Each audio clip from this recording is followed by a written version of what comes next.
Good afternoon, everyone, and welcome to Tsuneki-san. Good afternoon, everyone.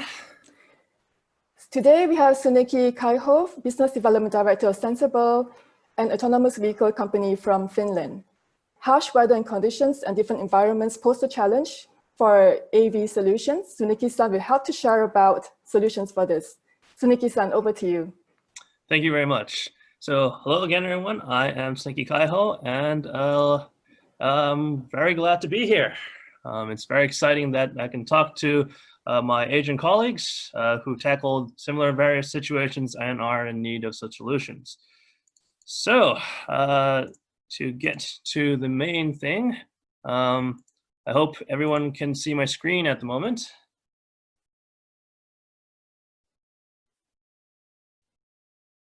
I'll take that as yes. All right, so let's get started. So hello everyone again. I'm here to talk about autonomous driving under harsh weather conditions. Now, before I get started, a little bit about myself. I'm Tsuneki Kaiho. I'm the Business Development Director here at Sensible4. Essentially, my whole career, I've been in the auto industry, starting from a supplier doing ADAS technology stuff. And in my previous job, I was at SB Drive or SoftBank Drive, operating various autonomous vehicles.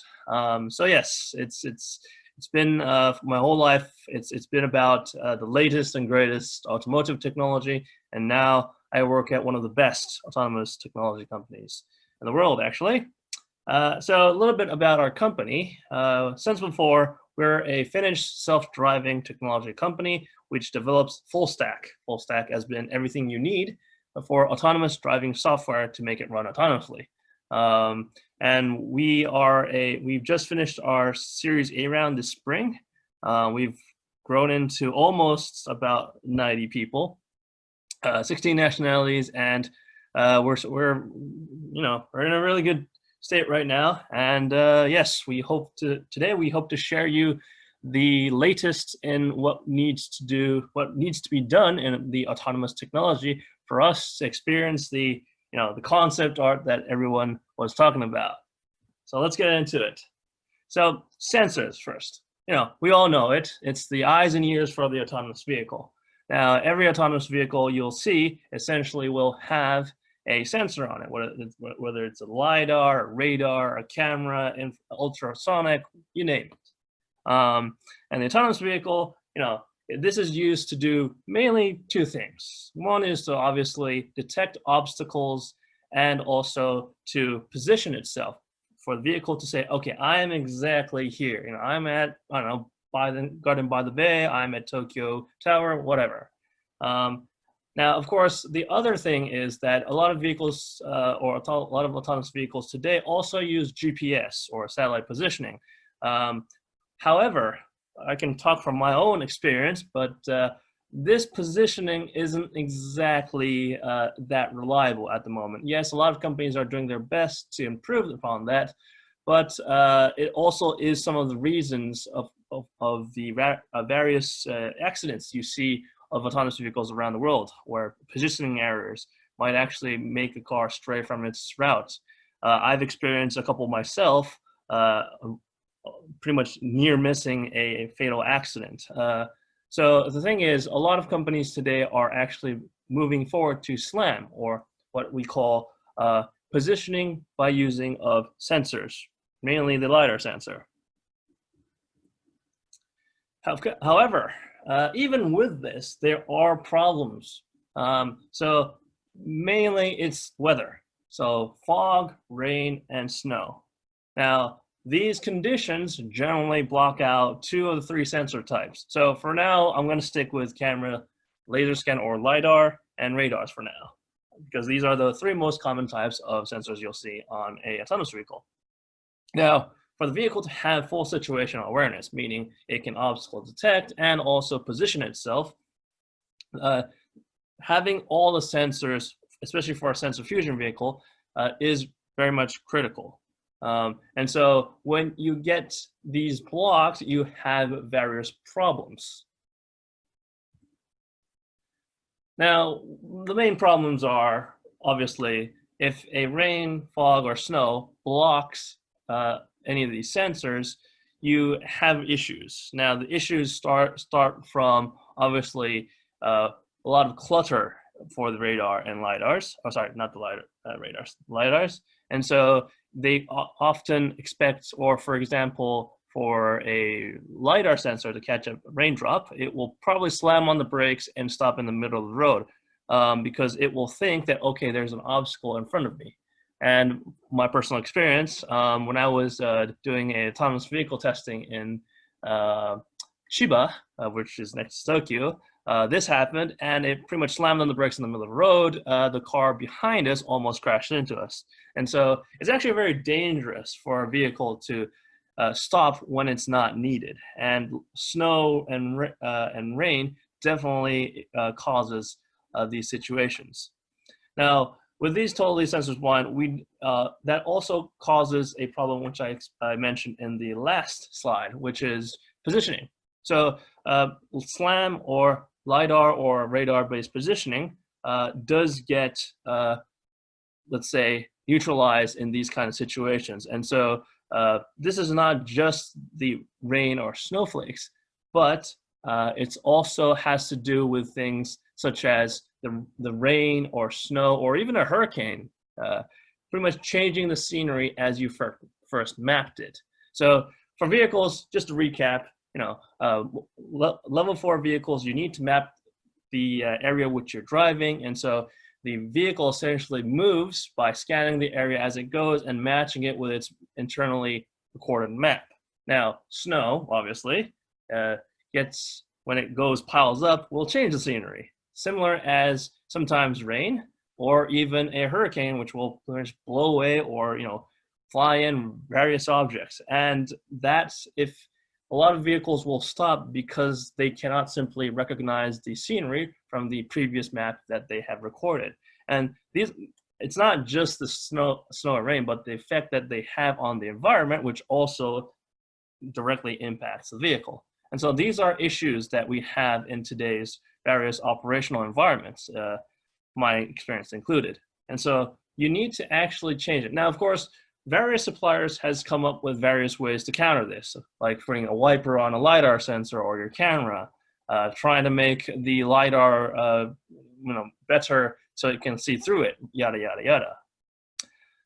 But today, I'd like to show you one of our solutions, which does not need neither of those. So when it comes to driving in harsh weather conditions, obviously not all autonomous vehicles are equal.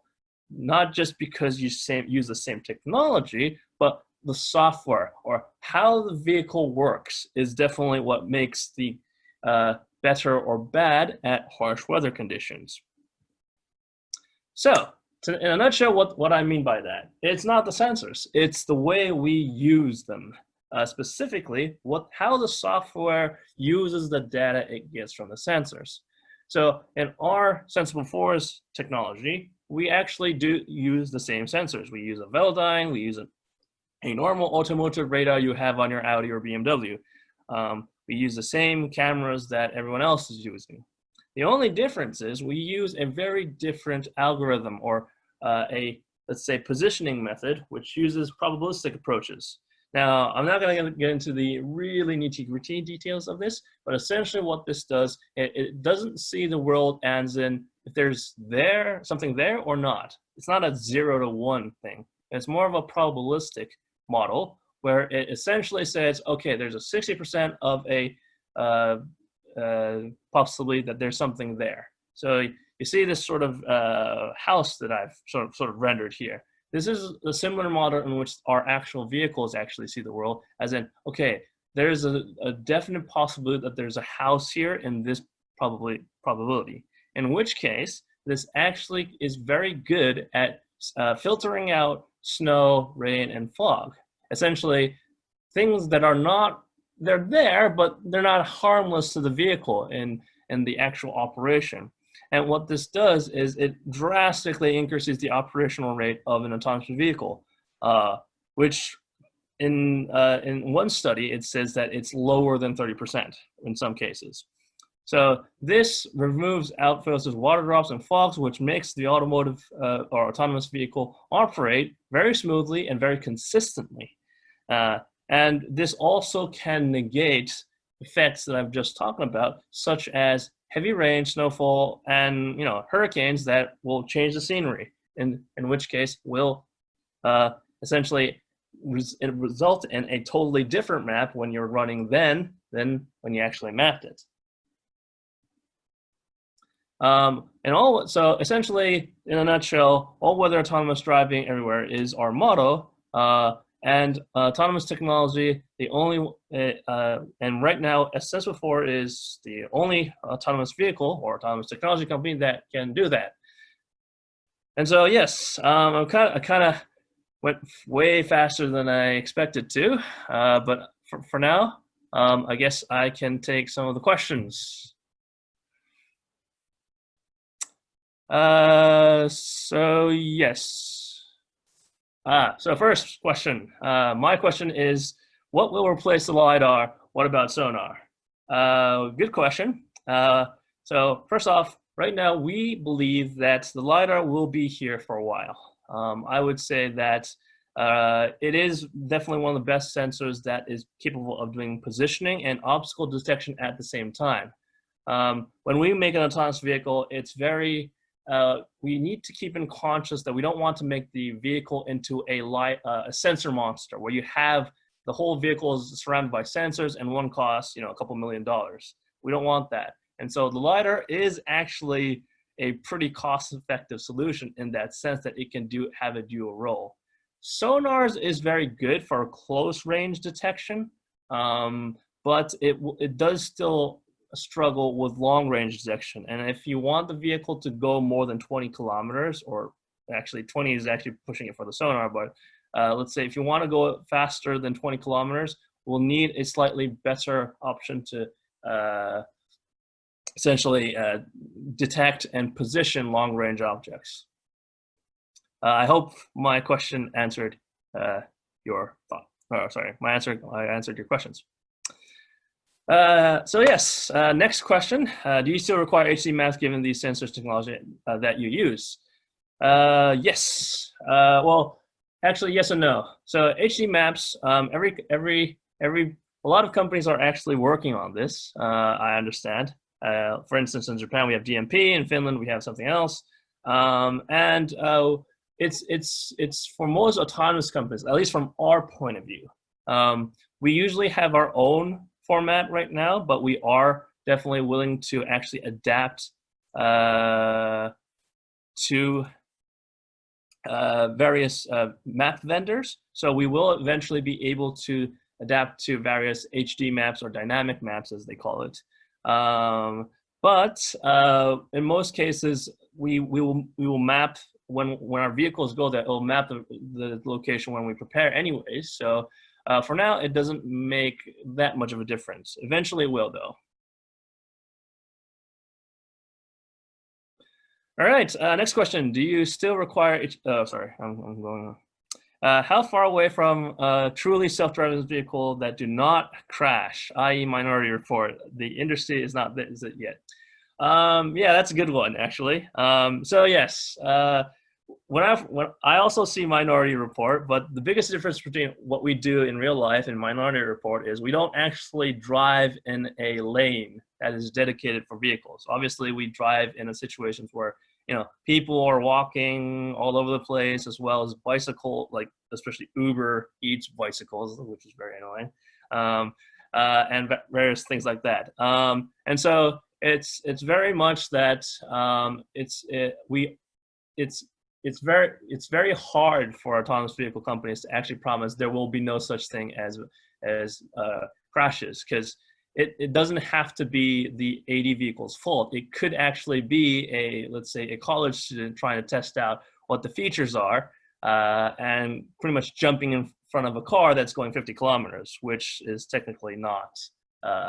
We don't want to have that happen even when we're driving. So I'm sorry I can't give a sort of definitive answer, but it's definitely far out in the future for the moment. Right now, it's very much that we do better than the normal driver in a defined situation, which is called the ODD.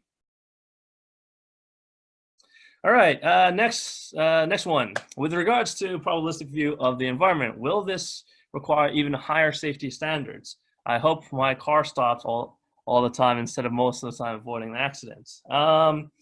So what our probabilistic approach is actually different from the obstacle detection. Our probabilistic approach definitely gets into the more what kind of environments can you run in. So it's actually going to allow your, let's say, autonomous bus to go through snow, rain, but it will definitely act slightly, or there's a different algorithm or AI that actually detects obstacles. So it's a very different genre as to positioning and to obstacle detection. So yes, our vehicles will definitely stop more often if there is something there that needs to stop, like a person, a cat, a car, or a fallen down tree, of course. So no worries there. Can you name a few cities that have fully implemented autonomous vehicles, taxis, and mass? Not really, is my direct answer. Now, there have been cities, let's say, like in Stockholm, in Norway, a lot of European cities have, and also what you call Swiss, Sion, that have been using, let's say, a lot of our competitors, let's say like Navia, which I used to work in my last job, Easy Miles, but not in mass. They're usually like 3 or 5 vehicles, and they've been using them for about, let's say, 2 to 3 years max, and then they might be replacing them, or they just went to a different program, because a lot of these programs are essentially pilots. Pilots as in there's a fixed term of operation, and then they swap it out or stop using them based on the city's needs. So yes, it's not, I wouldn't say it's the tens of dozens of vehicles being moved autonomously. So that's an interesting question for Indonesian market. So when we talk about AVs, we talk about solutions for urban environments. So in less developed countries, what is your experience like from the Sensible's point of view? I guess for now, the AD product itself, it's very much expensive. I won't lie to you, even though I'm a sales guy from that company. And so it's definitely, it's usually government driven for a lot of Asian companies in my experience. So the government, let's say, transportation ministry will come up and says, okay, we're going to autonomize this particular area or university.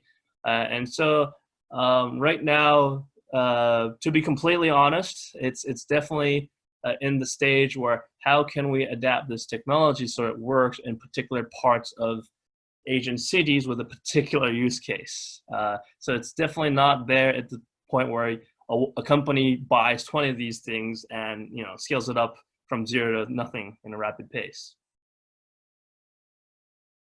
I hope I answered your question. Thank you very much. The next question from Martin. All right. Okay, here we go.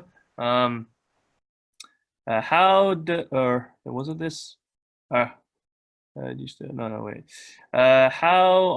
does autonomous tech behave in mountainous area with fog environment, especially when vehicle approach hilly crest with line sight over consideration? Well, actually, quite frankly, normally is my experience when I've driven on our thing. So in Lapland, there is an area in Finland where it's very snowy, very foresty, and quite slightly hilly. And essentially, it behaves normally. Now, of course, I will say that our vehicles are, when we say fog, we do want at least 40 meters of visibility. Of course, in the situation where you would normally be able to drive your car. But in a lot of situations, the LiDAR and radar and scanners and one of our IR cameras can actually function better than a human eye would, obviously, or it drives better than I would in that same situation. So one question for you, Tsuneki-san. So there's so many autonomous vehicle solutions out there. How do people differentiate Sensible solutions from the other AV solutions? So I guess the biggest selling point, obviously, that we're talking right now is the weather stuff. So it's reliability in the end, not reliability necessarily of the vehicle that we use or whatnot, but the software. So how reliable can our autonomous vehicle be operated continuously in a certain or in various environments? And in that sense, we are different than the others in that sense that you don't have to stop operations because it snows or rains or fogs, or you have an unexpected roadblock or road constructions. We can drive. You can just change the path and drive right through the road construction if you wanted to with our vehicle. Is my answer. Okay. Can you describe the differentiation of your LiDAR solutions compared to other companies? Actually, no. That is actually our selling point. You can use whatever LiDAR, or not say whatever, but a normal Velodyne LiDAR, and you will get a completely different result if you use our software or our solution. And that's our selling point. We don't want the vehicle to become a super expensive, sensor monster to have like a military grade, LiDAR sitting in, and only then it will work. No, we want you to use the normal, off the shelf LiDAR and drive as safely but better in any environment is typically our sales model. Great, thank you. So we have another question from Joe Oy. She's saying it's easy to install real-time kinematic GPS. So why don't autonomous companies do a PPP? Could you take that question? All right. So real-time connected GPS. Why don't SLA and autonomous company do that? Okay. So yes, kinetic. Yes, we do use IMUs and whatnot as part of our sensor array, but I guess it does very much come to the variety in which a lot of autonomous companies will use implement their vehicles. So, for instance, when I get a call from one of my customers, I can't. There's so much variety. Like I can't choose. Or a lot of cases, it's not just a city environment. It could be in the middle of the mountains. It could be in the snowy valley of Sweden. It could be in essentially a jungle, if one cares. And every site is different. And essentially, it's the robustness that is needed. It's not. Yes, I'm sure a lot of there's a lot of vehicles that can be worked in a certain specific use case, and it'll be completely fine then. But automotive industry is all about irregularities and robustness. And so that is why I guess it's not just the kinetics and PPP that is used, but rather more of how much coverage can you do to the various situations and requests that you get from your customers. All right, I guess this next one. What is your approach for sensor fusion of object detection? Are the algorithms and different sensors from running in parallel, or is the raw data fused early? Very good question. So yes, we use a sensor fusion for obstacle detection using the camera, the radar, and LiDAR. It's actually, for now at least, it's two fused early and one used in parallel. To be more exact, the radar is used in parallel for tracking the tracked objects for distance.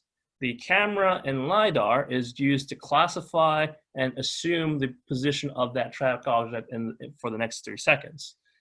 So it's a sensor fusion, but it's a combination of what you just said. Great questions, right. Everyone. Keep it coming. All Next right. question from Kaloon. All right. Prior ownerships of AVs, corporate push of AVs, AV push of AV-related infrastructure. Which comes first? It's a very interesting question. From my perspective, private ownerships of AVs is going to come last, like really last, because these things are very expensive. Of course, unless you are, like Bill Gates class, or not Bill Gates, but very rich. I don't think you're going to be buying our ones for private use. And corporate push for AVs. Yes, this is definitely one of, this represents one of my numerous customers. So companies with large facilities, companies who wants to provide their employees with sort of a form of transport while not having to pay for the driver or bus driver. And of course, governments. This definitely will come first, because the government is the entity which can essentially give that funding, but also not just the funding actually, but also to support the implementation of AVs. Because essentially it's not just the technology that's needed. There's a lot of things that need to be done on the legal, on the infrastructure side.